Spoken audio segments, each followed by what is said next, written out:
Oops, Donald. You thought you sent J.D. Vance to talk to Rupert Murdoch about stopping the Epstein story. Well, that didn't work. You should have sent Don Jr.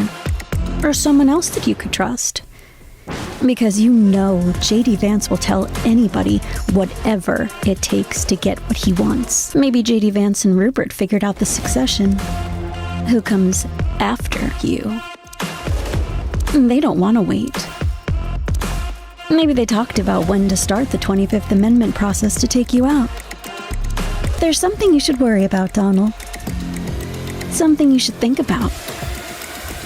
What if J.D. Vance cuts a deal with Rupert? And Rupert, he won't just listen to J.D. He'll take action. And if J.D. and Rupert get their way, you'll lose, Donald. You'll lose everything. What if I told you an ad campaign got more views because the person it roasted screamed about it in the middle of the night? That's exactly what just happened. The Lincoln Project set the trap, picked the right moment, and whispered all the right insults about looks, masculinity, and losing. Within hours, Trump was blasting it out to millions more than it ever would have reached. He thought he was fighting back. Instead, he became their biggest hype man. Want to see how a parody ad can hijack a political giant's megaphone? You're in the right place. Before we move on, I will like you to subscribe to the channel and like the video. Imagine being so furious at a political ad that you don't just talk about it. You basically run the ad campaign for the people who made it. That's the situation here. The Lincoln Project has built its whole brand on needling opponents until they explode, and they've gotten scarily good at it. They're not just critics, they're pranksters with a deep understanding of how to hit someone where it really stings. A year ago, he was Donald Trump's criminal defense attorney. Todd Blanche defended Trump in the Stormy Daniels hush money trial. Trump was convicted on all 34 counts. Here's what Donald Trump had to say about the convicted sex trafficker. I wish her well. Whatever it is, I just wish her well, Frank. Today, he's an assistant attorney general of the United States. What's he doing? Flying to Florida to talk with sex trafficker Ghislaine Maxwell, convicted in the Epstein criminal case. Maxwell knows everything. She'd love a pardon. She answered all the questions truthfully, honestly, and to the best of her ability. Yeah, Donald Trump thinks we're that stupid. Release the Epstein files. Now. And for all his years as a TV personality, Grumpy Trumpy still walked right into the most basic bait you could imagine. When they first started, their ads were broad swings, general jabs about corruption, scandals, ego, the kind of stuff you could throw at any politician and call it a day. But over time, they sharpened their aim. They stopped firing scattershot and started focusing on 3 very specific faults that wound him up more than anything else. This is where they became puppet masters, and he became the star of a show he didn't even know he'd signed up for. First, there's the appearance thing. This man has gone to war with wind turbines for messing up his hair. He once bragged about passing a dementia test that involved identifying an elephant, but will still deny a bad photo exists if it shows him sweating. They learned that if they so much as tweak his look, use an unflattering angle, highlight the wrong shade of spray tan, it's like ringing a fire alarm in his brain. Second, they press the masculinity button. For Trump, it's not just about politics, it's about being the strong guy. He can't stand being portrayed as weak, scared, or dependent on others, so they pepper in images of him looking small on big stages, or voiceovers that subtly feminize his tone. It's playground level provocation, but it works faster on him than a caffeine shot, and then the nuclear one. He said it over and over for years. Can you guarantee that Medicare, Medicaid, Social Security will not be touched? Yeah, I mean, I have said it so many times, you shouldn't be asking me that question. It is wrong to cut health care for the working poor. There's a lot of MAGAs on Medicaid. I'm telling you, if you don't think so, you are dead wrong. The effect of this bill is to break a promise. Medicare, Medicaid, none of that stuff is going to be touched. Nothing. We're going to love and cherish Social Security, Medicare, Medicaid. We're not going to do anything with that. His biggest MAGA supporters said no cuts to Medicaid. He thinks you're stupid and he can fool you. He doesn't care about your health insurance. All he wanted was your vote. Donald Trump. It's just not working. The loser label. If you really want to see Donnie Diapers throw a public tantrum, slap the word loser on his name. They know his 2020 defeat haunts him, so they slip in reminders. Election night footage, clips of empty rally seats, poll numbers dipping like bad stock investments. If it makes him look like he lost at anything, he can't ignore it. None of this is random. Every line, every freeze frame, every choice in background music is laid out like bait in a trap. They're like hunters who've studied their prey's habits so closely, they know exactly where he'll step. His reaction isn't an accident, it's part of the design. The ad starts rolling, waiting for him to see it, and the moment his thumbs hit the phone, their work is done. Picture a cat chasing a laser pointer. The cat thinks it's hunting. The person holding the laser knows exactly where that cat will end up. That's Trump here, batting wildly at the red dot, announcing to the world he's winning while they're moving it wherever they want. What makes it funnier is that this is the start of him turning into their unpaid top-tier promoter. Without realizing it, he's boosting their content straight to his millions of followers. The very people the Lincoln Project might not be able to reach through ads are now getting it from him directly. And because he's furious, it comes with free emphasis. This is so bad I had to stop everything and attack it. The Lincoln Project isn't surprised by this. They count on it. They put out a piece knowing chances are high he'll see it, blast it, and make sure it gets 10 times the audience. Hey MAGA, he played you for a sucker. He knew you wanted to know the truth about the Epstein list. We need to release the Epstein list. That is an important thing. Would you declassify the Epstein files? Yeah. Trump thinks you're stupid. He can distract you. Trump's old friend Ghislaine Maxwell got 20 years for child sex trafficking. I just wish her well, frankly. It's sitting on my desk right now to review. So you voted for Donald Trump. How's that working out? Are you still talking about Jeffrey Epstein? Elon demanded you release the Epstein files. It's a marketing partnership. He just doesn't know he's in it. But the real genius here isn't just in what they said or showed, it's when they decided to do it. And once you see the timing they chose, you'll realize they didn't just know what strings to pull, they knew exactly when to yank them. Ever notice how some people snap back the hardest when they're already having a terrible day?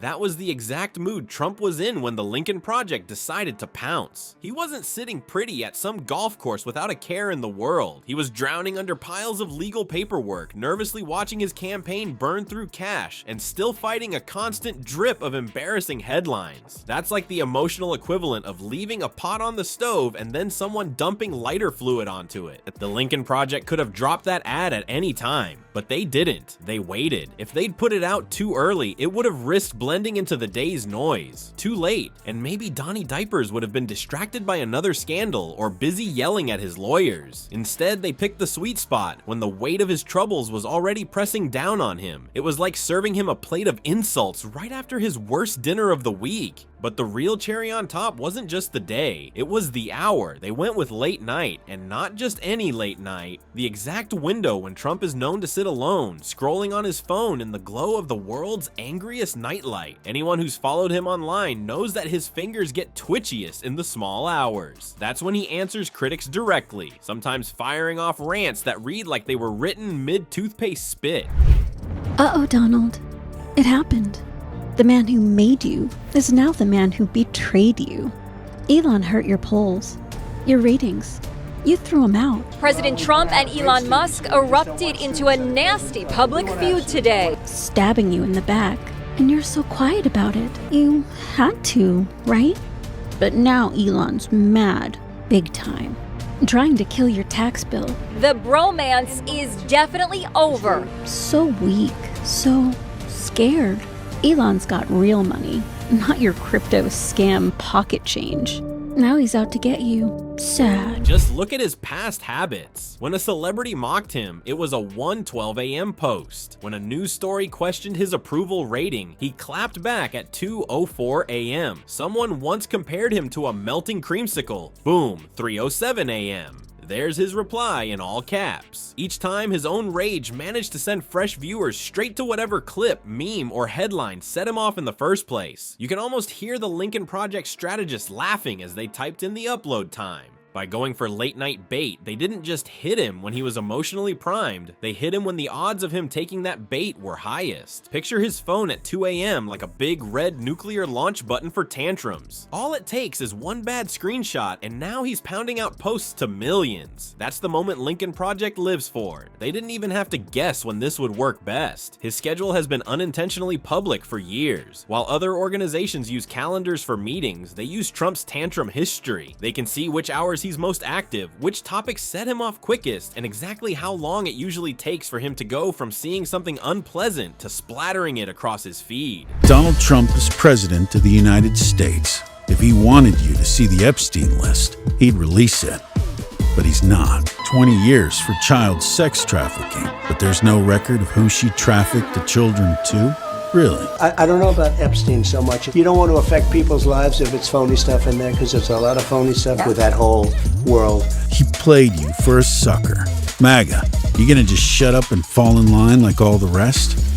Really? Think of it as their own personal storm tracker. When the pressure drops, Storm Donnie forms right on time. So they hit publish like a chess player moving a piece that forces the opponent into one predictable counter move. In this case, his play was predictable: attack fast, attack loud, and in doing so, boost the very thing he was trying to hurt. The Lincoln Project didn't even have to wait long. His reply came so fast it looked like the ad had been beamed straight into his eyelids. The fury was immediate, public, and most importantly for them, shareable. Within hours of going live, the ad's reach had doubled compared to what it normally would have without his help. And it wasn't just Twitter. Screenshots were flying around Facebook, TikTok clips were pulling in thousands of new viewers, and news sites were embedding the original for context. Every click was a free delivery courtesy of Trump himself. And this was just the start, because once he turned the spotlight on their little project, the real feeding frenzy began. What was just a 2 a.m. swipe and spite moment was about to mushroom far beyond his own followers, straight into the waiting arms of every major network and outlet hungry to air their favorite kind of political drama, the self-inflicted one. What's more powerful than a viral ad? Having the person it targets turn into its unpaid promoter. That's exactly what happened once Grumpy Trumpy fired off his rage posts about the Lincoln Project's latest jab. Before his meltdown, the ad was doing fine. A steady trickle of retweets, the usual engagement you'd expect from a niche political hit piece. But the moment he decided, in all his wisdom, to blast it to millions with his name attached, the numbers shot up like a SpaceX launch. His rant hit the airwaves fast. First, it was his followers sharing and quoting his furious response, sometimes without even watching the ad. Then, the big players smelled blood. CNN played the ad while rolling clips of his posts underneath. A 2-for-1 hit. MSNBC grabbed it and worked it into hours of commentary. Even Fox News couldn't resist, not to praise the ad, but to talk about his feud with the Lincoln Project, which meant, of course, showing chunks of the ad on screen. It was as if every newsroom decided the Lincoln Project deserved free ad buys that day, courtesy of the orange turd himself. The original audience might have been in the hundreds of thousands if left alone. With Trump's outburst, it soared into the millions. You could almost see his thumbs mashing his phone as a megaphone, handing out flyers for his enemies. Imagine angrily building billboards with your own money to tell everyone exactly where to see the thing you hate most. That's what he was doing, except he threw in emotional delivery that made it look even juicier to curious onlookers. It's amazing. Some people still think Donald Trump knows how to negotiate, that he's a deal maker. But really, he's a chicken. Wall Street figured it out. Same trade every time. It's the taco trade, because Trump always chickens out. He talks a big game on tariffs, then backs down. Over and over. When Trump goes hard on something, just bet on the dip. Wait for Trump to blink, then cash in on the rebound. Every single time. Trump always chickens out. He's not a deal maker. He's not a negotiator. He's a taco. Here's where the irony really starts to sting. Every time he reacts, he's validating them. It's the self-owned property situation, where his fury doesn't just spread the content, it proves the content is hitting the mark. By shouting about how upset he is, he turns the Lincoln Project's mockery into confirmed truth for a lot of viewers. If it wasn't true, people think, why is he this mad? That's not a great position for any political figure, but for someone obsessed with image, it's brutal. And they know it. They're not just trolling, they're collecting intel. intel. Every round of outrage gives them a better read on his insecurities, tone shifts, and reaction times. Over weeks and months, it becomes a feedback loop. They toss out a new jab, watch when and how he snaps, then fine-tune the next one to provoke faster and harder. It's like having a machine with a big red trigger Trump button. Push it, and out pops a fresh blast of media traffic, complete with news coverage, social shares, and a trail of memes. The best part, now for them, is that this machine costs nothing to run. No ad budget, no marketing manager, just Trump doing what he always does, defending himself at all costs, even if that cost is boosting his opponents. By turning him into a one-man marketing crew, the Lincoln Project sidesteps the biggest challenge in political advertising: getting mass attention without burning through cash. He's essentially paying with the one currency he can't get back: his own spotlight. Trump's biggest weakness isn't some policy position, it's that hair-trigger need to hit back at anything that pokes his ego. The Lincoln Project figured that out and now lives rent-free in his head, dropping bait that he can't stop grabbing. In trying to control the story, Grumpy Trumpy keeps handing over the spotlight to his critics. The funniest part? Sometimes the loudest, angriest guy in the room has no clue he's reading lines his enemies wrote for him word for word.